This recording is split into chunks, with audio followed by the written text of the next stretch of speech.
Hello, you awesome friends. I am so honoured to be here with amazing Philip Robison from Saving Brothers. How you doing, Philip? Long time no see, man. Edward, if I had to rate it on a scale of 1 to 10, I'm sitting at about a 9, brother. Oh my God. How have you been all these many years? What amazing stuff have you been up to, Philip? You know, it's interesting when you and I do talk from time to time offline, Edward. I've really been so busy down a bunch of rabbit holes designing and building for the last 3 years, Saving Brothers, our global platform for men's health. And as you know, we're going to talk a little bit about the app that we've been designing from scratch. And mate, these things are, and obviously I've been running the Holy Grail of property investing, which I did say I'm winding back and winding out of, and will only work with a select few people. So I won't be marketing that. Mate, I've been running around, but loving life and very much being respectful of the fact that I actually am here. Because unfortunately, brother, since we last spoke, just in the last 24 hours, my aunt had a massive stroke and has ended up in the Alfred Hospital, hit her head after this humongous event, is brain dead and is in a coma and she won't come out. Her organs are shutting down. Now, why would I say that? The reason, brother, I say that straight off the bat. First thing first. Sorry, man. Prayers and love to us. Sorry to hear that, dude. Yeah, like we're a very close family. And the thing why I brought that up, brother, is one of the things I get frustrated with people is they bitch and moan and they complain. Now, I think people take life or the longevity of life for granted, as if they've got this infinite life. And they don't fully live. They don't play full out, Edward. And I kind of like to say to people, you know, like, just wake up to yourselves. You've got one chance, one life in this vessel. Yeah. And hopefully, like most of us, you're living in an outstanding country that has freedom of choice, freedom to think, and freedom to really actualize and be the best version of you, whatever that means for you. And so what I get passionate about, brother, is really saying to people, you matter, we love you, we care for you, but we want you to care for yourself. Oh, brilliant. Now, I just want to give a quick shout. We got Brett Packard who says hello. Hello to you, Brett Packard. If you just come in, please connect with Philip. He's an amazing man, and smash that like, share, and comment. We're broadcasting on Facebook, LinkedIn, YouTube, and Twitter. So I just want to say a big thank you.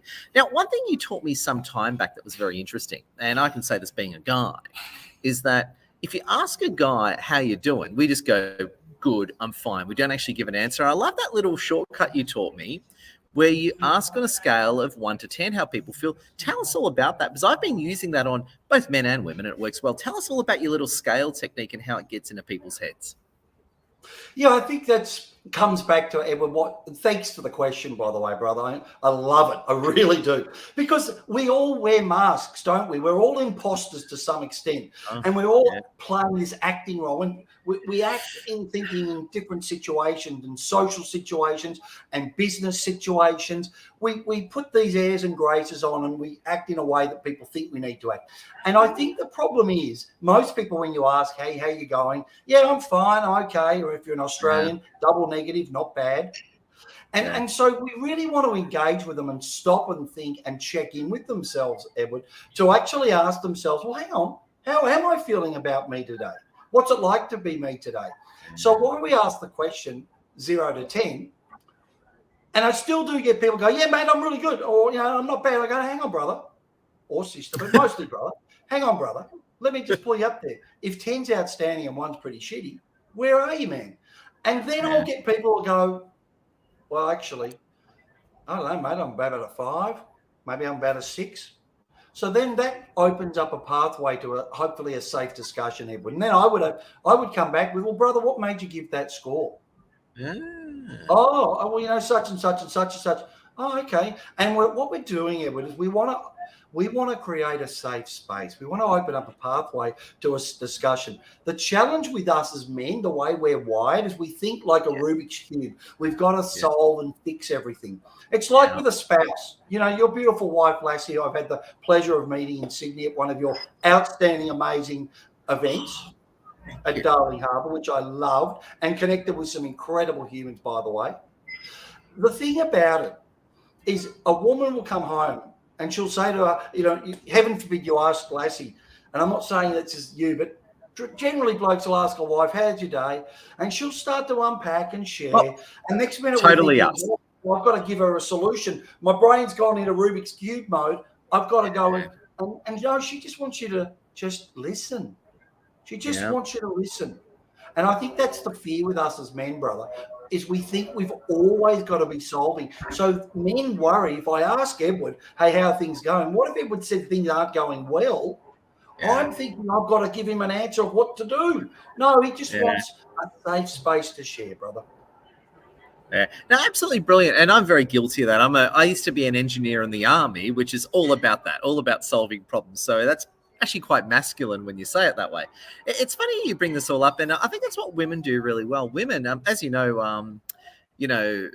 I actually am a guy, and I'm very honoured to run our monthly Boss Lady Summit. So I actually talk a lot about women's empowerment as a straight Arab male. And the bit that I find fascinating is that women are really good at expressing themselves, and us men are just terrible at it. We don't like, and I'll tell you why I think we're terrible at it. This is me.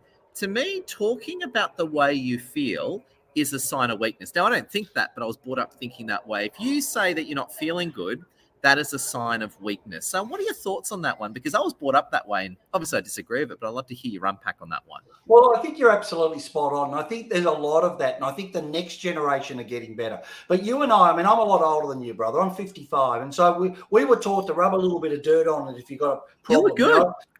You look good for a 55-year-old. Suck it up, princess. Get on with it. Harden the F up, you know. It's like the problem is with that is what we've got a very confused men. Yeah. And we're taught not to cry. Now, I love a good cry, brother. I find it cathartic. It's cleansing. It's like in a drought when you've got that rain and it's like, oh my God, how good does it feel? Now, a lot of people aren't happy with a lot of rain at the moment around Australia, and prayers and blessings to them. Yeah. Respect to the flood. Yeah, exactly. But the idea is it's a myth. It's part of the mythology that in the past, that was what men thought. We were the hunter. Women raised the children and fed the children and cooked the meal. And we had to go and get the kill. Times have changed. And really what we're about is shifting that paradigm, because if a man showed vulnerability, then maybe he was weak, couldn't be relied upon in the trenches, or couldn't, in warfare, or couldn't be relied upon in a corporate situation. I beg to differ. I think he's actually a guy that says, hey, I'm in touch and I can be empathic and I understand I can be vulnerable, but I know when to be strong, and being vulnerable is in fact a strength. And I think we need to really start to drive that home, brother. It's funny. I love your reversal on that one. And I couldn't agree with you more, because again, the old paradigm is you got to be tough. You got to be a man. Man up, brother. Yeah, which, and I'm all for that in extreme situations, but in normal situations, I couldn't agree with you more. To me, a man, let's pick on men here, a man who puts on the front, making out he's awesome or is this when he's not, to me is the ultimate sign of weakness. And I would say that person's a fraud. What do you think of that, Philip? Well, exactly. And I'm so glad you said that. And that comes back to that whole imposter syndrome, the masks that we wear. Yeah. And it's like, you know what? This is why I say to men, you need to reconcile with you finding your truth. And it really comes back to what I believe our philosophy is at Saving Brothers. Our goal ultimately is to help people, men in particular, to find their truth, whatever that means for them. To know that the journey of life is ultimately to become the best version of yourself in the different aspects of the wheel of life. Yeah, I couldn't agree with you more. Well, the other thing I was going to ask you about, Philip, right? Because you are a man of many powerful thoughts and thinking. The other thing I've got for you, Philip, is there are a lot of men watching, a lot of people here watching that aren't feeling good in life right now. Be it, they've had a big setback, their business isn't going well. A lot of people I know, have had big relationship breakups. To anyone listening who's feeling, out of the scale of 0 to 10, to those who aren't feeling good, to those who are feeling less than 5, let's say someone is feeling 3 out of 10, what do you say to the people watching right now who don't feel good? What are your thoughts to them, awesome Philip? Yeah, look, I think one of the things we've done within our platform is built coaching, and we've got a bunch of coaches in the wings around three categories for men in health, self, and wealth. And I'll cover off the ladies in a moment, if I may. But we did briefly talk Yeah, about sure. that offline. So we've got a lot of resources within Saving Brothers and a lot of resources we haven't brought out. I'm also happy to connect with anybody if there's any way that I can help and steer them in the right direction, or to put them in touch with someone that can add some value. And it could be in all sorts of areas, Edward. It could be to do with addiction. It could be to do with suicidal thoughts. It could be to do with marriage breakdown or not seeing their children. I've been through a Yeah. divorce after 22 and a half years. I don't live with my two beautiful sons, unfortunately. And I've been through financial pain. I know what it's like to lie in bed at night thinking, holy cow, how can I make the wages tomorrow for the staff? How am I going to pay the school fees when my kids were in grammar school? I had to find 40 grand a month in Australian dollars, and I didn't have it. So Wow. I understand what that's like. So I would encourage people personally to reach out to me at Philip with 1L at savingbrothers.com or support at savingbrothers.com. Connect with me on LinkedIn. More than happy to take a chat with anybody offline, brother. Oh, I love it. I love it. And I got to say, I think it's very important. The moment we start talking to someone, it makes things better. And we've got a great share from my friend Caesar Acampo. Caesar, good seeing you. Caesar says vulnerability makes you stronger. Now, I love that actually. And I want to talk to you a bit about vulnerability for the moment. And I'm having a shot at my older self here. I'm more picking on my older self here. There are a lot of men watching who just believe they should not express weakness and weakness is bad, right? To those men who've bought into the paradigm that expressing weakness is bad, what do you say to them to help them feel comfortable about dropping the veil and being honest about the way they feel? Well, I think they need to connect with other like-minded men who are stepping into their vulnerability. And I understand that if you're programming, particularly through your father and other generations and your social circle, has been, you all need to be tough. And you look at certain industries, for example, and the ego, the male ego at work, and everybody acts that way. But when you actually take those men aside, Edward, and you get with them one to one, you'd be surprised some of the toughest guys are the first to break down and want to cry. They just were never given the safety and the ability to do so. And I go back to what I said, brother. Having a good cry is so cathartic. I mean, I love a good movie. I watched recently The Life of Andrea Bocelli. In fact, as long as Jetstar do the right thing, I'm going to the Hunter Valley on the 29th of October to see him live. And I'm thinking, I will be there in tears. And there's certain music that gets me into a certain mood to be melancholy or to lean in. I mean, I was standing there holding my aunt's hand. I'll never speak to her again last night, brother. I'm holding her hand. I gave her a beautiful kiss on the forehead. Goodbye. Goodbye. I'll never see her again. And Wow. I'm comfortable. And I think this is what it comes back to, is liking yourself, really truthfully liking yourself. And a lot of the work that we're doing with some of our coaches in Saving Brothers, and you won't even see it on our savingbrothers.com site there, because we're slowly bringing all these people in, and all this stuff you'll be able to track in our wellness app as well, is there are men there waiting for you to help you find your best self, including your vulnerable self, and setting that free. Like a lot of guys, it's a bit like those ads. I don't like drinking beer anymore. Well, why am I drinking beer? Because everyone else is drinking beer. Do you know what I mean? You know where I'm coming from, brother. You're a clever Yeah. fella. And it's like we do because we think that's the socially accepted. And I'm not going to knock an industry, but if you look at on construction sites, the way guys conduct themselves, they're all ego and tough and strong, and and they like to hang shit on everybody. But those guys are some of the most gentle, kindest men that once you get past all that bravado, there's some beautiful giving, beautiful spirit. It just needs the place and the safety to unlock that. And that's part of what we do at Saving Brothers. Oh, I love it. And got a great question from Brett Packard. And Brett, thank you for coming in. And I was just going to say, friends, one quick intermission. Can I show you the view where I'm at, Philip? Mate, I love a good view. You know that. So for our fans around the world, I'm in the Sydney Botanical Gardens right now, and I've never, ever been to this part of it before, but isn't it just amazing? Just want to share it all with you. Check it out. I think that's so important, Edward, to be in nature. It's a beautiful segue. I mean, as you know, before I jumped on the call, I'd been for a 15-kilometre walk, which is about 10 miles to our friends in that land. And it's like I'm all into, I didn't listen to podcasts. I just was in my head thinking about things that we're building and visualizing what's coming and all the things that we're doing in Saving Brothers. So I love the fact that you're outside, brother. Yeah, now I want to come back to that, but I've got a great point from Brett Packard. And Brett, thank you for being here. And if you just come in, smash that like, share, and comment and say hello. Brett Packard says, do you think that more awareness needs to be generated about the importance of strengthening self-image as a man? So, yeah, self-image. I'd love to hear your thoughts on that one. Love it. Philip, what do you think about great self-image? question. Brett, you're on fire, brother. Thank you for the question. So our Keep 5 Alive program that we've got, number one is self-love, self-care. Now, in fact, I did a LinkedIn post about it today, as you know, Edward.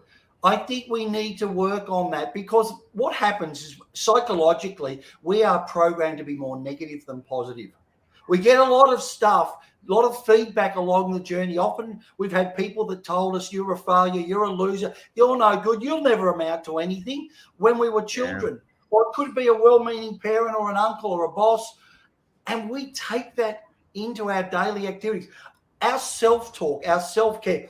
I love that question. Really, really, I do. Brian Tracy, who was a doyen in the areas of sales, training, and motivation, he talks about your movie, the movie that we play in our minds. And if we're not happy with who we are the director of our movie. So rewrite the script and make it a script, the one that you are happy with. So I think it's a beautiful question, and we need to spend energy on getting to know and to like ourselves because we spend too much time. One of the things I say to people, Edward, is become your own best friend.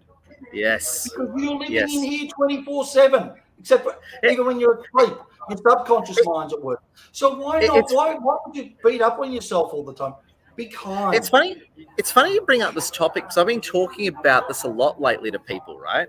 Absolutely talking a lot about this lately, about our negative self-talk. And as you know, I was a homeless veteran there for a while, and I realized I had the worst negative self-talk. And I realized that if I speak to anyone that has had trouble in life, at the end of the day, they've got poor self-talk going on. Isn't it so amazing how that... Thinking.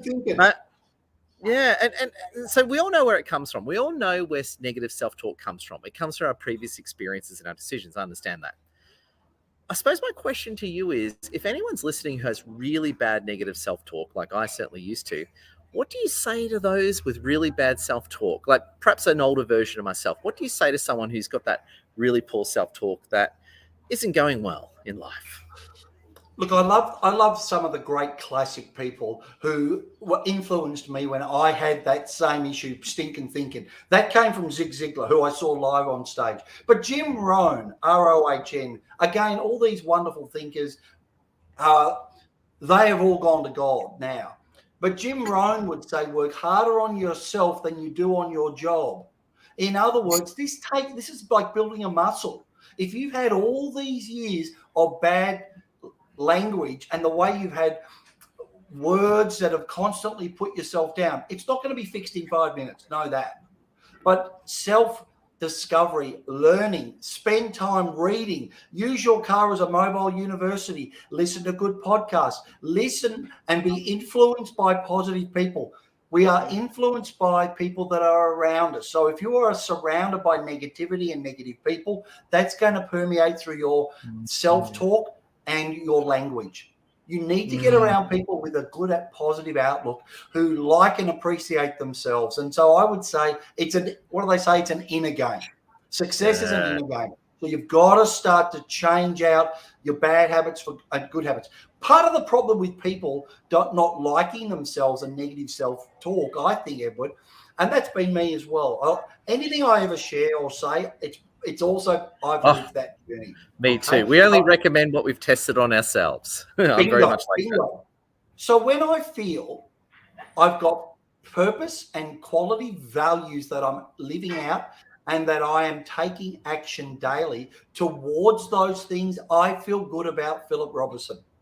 When I procrastinate and do not do the things that I know I should do, I get down on myself, and maybe that little devil on my shoulder starts to have a little bit too much influence. So I would say find time in silence. Meditation's a great way. Rena Strill, hello Rena out there, by the way. She and I are kindred spirits because I'm into TM, transcendental meditation, like Rena. I've been doing it for 31 years. Find silence and find your ability to really listen in and inwardly about your passion and your purpose. The problem with this, people get depressed because they're lost. They often, start a job, maybe raise a family, do what the job or career that the parents had suggested for them, and then in their 30s or even late 30s, 40s, they wake up one day, look around and go, I'm just not happy. Yeah. What's it all about? I don't feel I've got meaning and purpose. And so part of the whole goal around what we're doing at Saving Brothers is really to help people find their passion and purpose. My passion and purpose, and you can see how I talk. I don't talk about property like this. Do I love property? Absolutely. I love it as an investment vehicle, particularly regional property, but it doesn't get me in the heart. This is the stuff that brings me to tears, knowing that I can influence and help people, hopefully, to extend their lives and potentially to save their lives. That, my brother, is my legacy. I encourage people to go and find their passion and purpose. Oh, I absolutely love it. Now, Philip, before we were talking about a bunch of apps and new technologies that you're working on, you got a bunch of new stuff coming out. Please tell us, you had products for ladies as well. Please tell us about all your new tech and the stuff you can let out of the bag. And of course, if you can't let it out of the bag, let a little bit out of the bag. We'll do what we can. Thanks for the question. Okay, so 1 December, we've decided we're going to push the app release of Saving Brothers. It's actually in the process of being lodged to the App Store to be approved. But like anything, you don't just go and hit the racetrack, go to Bathurst and say, I'm ready.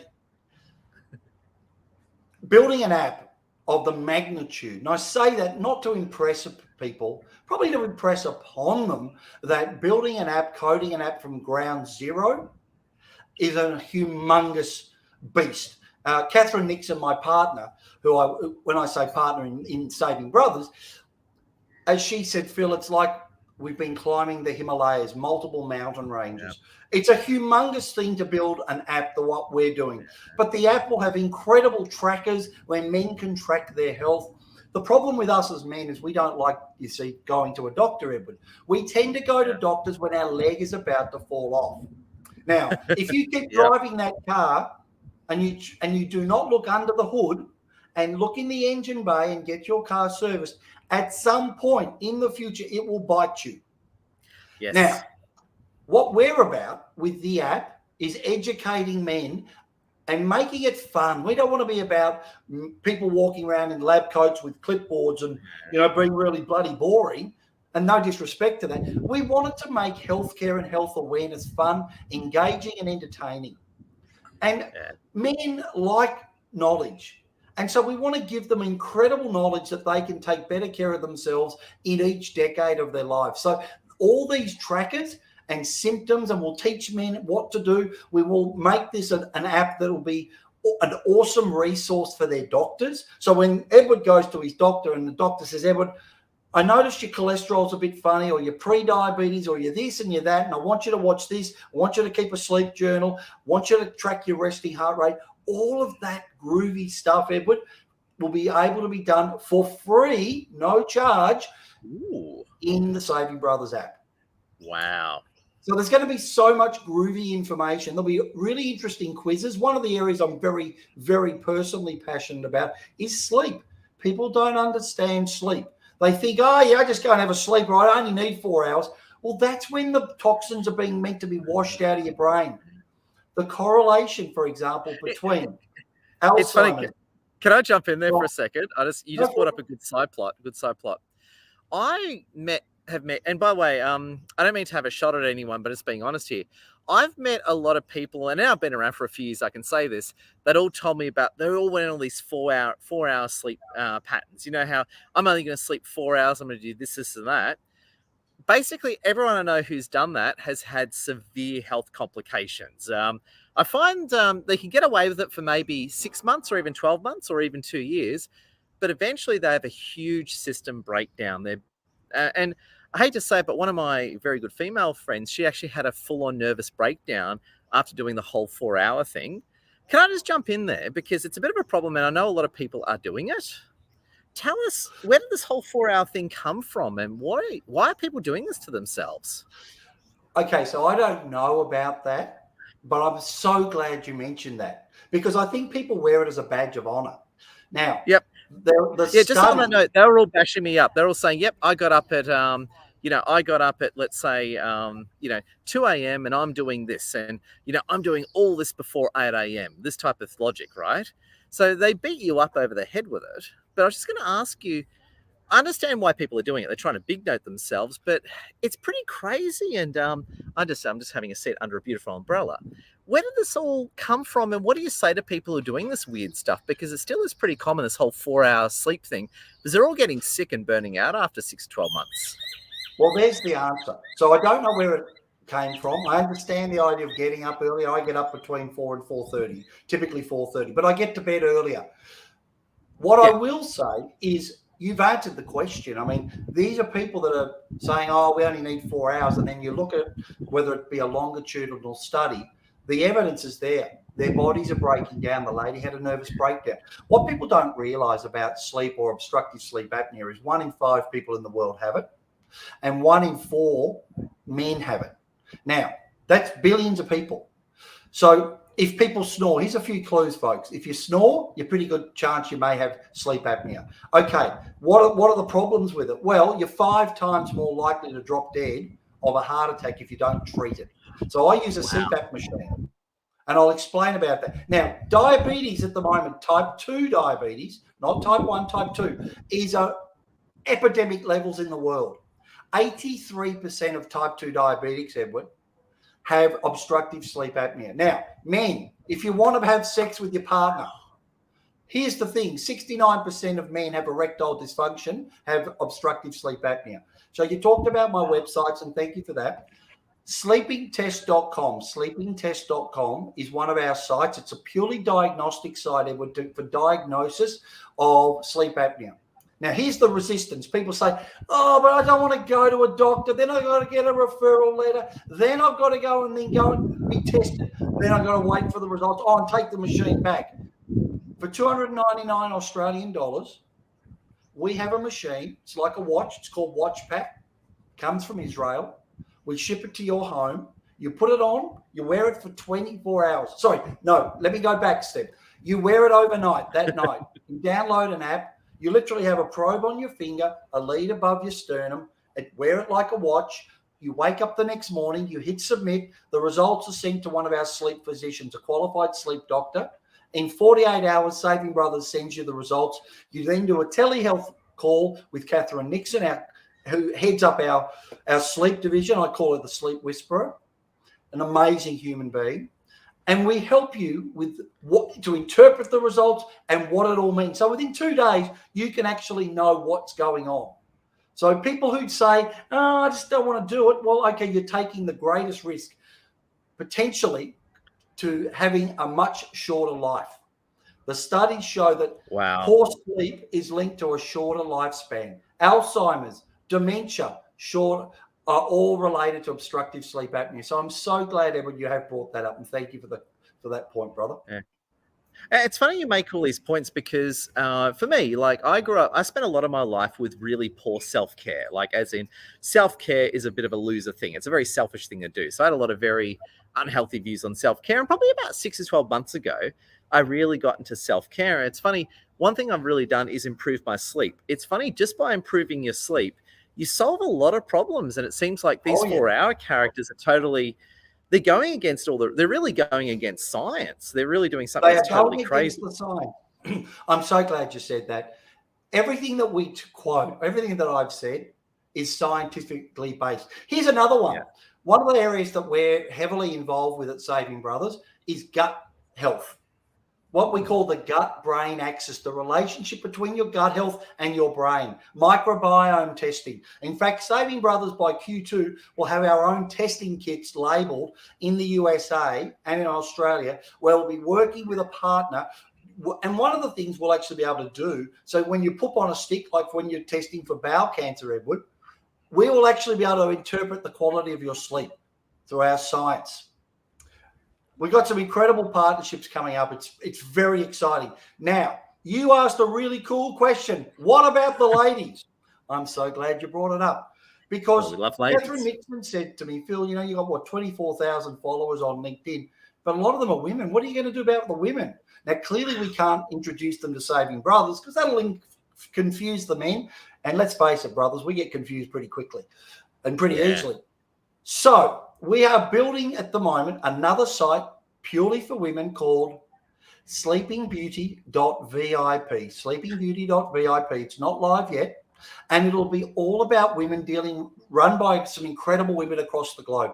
And it'll be about things around the hormonal changes, post-pregnancy, post-baby, yoga, a whole lot of stuff, gut health, and really helping women to find themselves. I mean, as I said to you offline, brother, a lot of women, they spend a lot of their time raising children, giving up careers, and they lose their sense of self. So we've got some incredible people in the team that are going to be helping build out sleepingbeauty.vip exclusively for incredible women. Wow. No, I got to say, I love what you're working on, Philip. You're an absolute paragon. And I was just going to say as well, if you are watching, please smash that like, share, and comment. Connect with Philip and yours truly. I was just going to ask you, been on for half an hour and I love where we're going. Love to hear some closing thoughts from you. What are some closing thoughts and red pills you want to drop to our male and female audience? What have you got? What are you thinking about? Awesome, Philip. Look, I think listen to some of the podcasts at Saving Brothers. That would be a lovely start. There's a lot of information around health, self, and wealth. We've got a whole lot of different things coming. I think just start with taking some form of action. And that might be go to bed half an hour or an hour earlier, turn off the TV, turn off the blue lights, get a good night's sleep. We need 7 to 9 hours. Exercise, get out, keep 5 alive. There are 5 things. And number 2 is actually movement. So at least 30 minutes for 5 times a week, we know has been proven to replace one antidepressant. And I think the other thing is spend more time in gratitude. Number 4 on the Saving Brothers Keep 5 Alive is gratitude. We spend so much time thinking about what we haven't got. Spend some more time in your day, whether you can. And actually in the app, by the way, Edward, we've built a gratitude journal. So you'll actually be able to record. We need to be thankful. When we're thankful and have a heart of gratitude, we interact better with ourselves and the world. And look, when you're talking, I would encourage men and women to do this one. Really important. It's number 3 on the Keep 5 Alive program. Get to a doctor, get your bloods done, be preventative. Don't get unwell unnecessarily. I know that at 47, I had prostate cancer. I'm 55. I had a lot of cancer. My surgeon said, Phil, we made the right call, brother. I think if you hadn't had your prostate out, you probably had 2 to 5 years and you would have been in a lot of trouble. So we don't want people to die, men and women, unnecessarily. Health is your biggest asset. It can also be your biggest liability. So connect, follow me, listen to the messaging. I will let people know when sleepingbeauty.vip is available. If you're thinking about your sleep and you're not sure, you don't want to go to a doctor, don't worry, sleepingtest.com. Sleepingtest.com, read the articles, take the quiz. Take the quiz and get tested. It could be the greatest gift that could extend your life. Brilliant. I love it, man. And I love how you're scientifically based. You have not gotten here and said weird stuff. Everything's scientifically based. And I got to say, I love where you're going, Philip. We love science. There we go. Well, Philip, big thank you. And our friends, if you are watching this live, thank you for watching. Thank you, Brett and Caesar. And also, too, please like, share, comment, make sure you connect Philip. Philip, I want to wish you the best. And can we get a closing thought? Can we get a final red pill just to close on? Final thought, be kinder to yourself. Well, on that note, we're going to finish there. Thank you, everyone. Love your work all. Philip, you're awesome.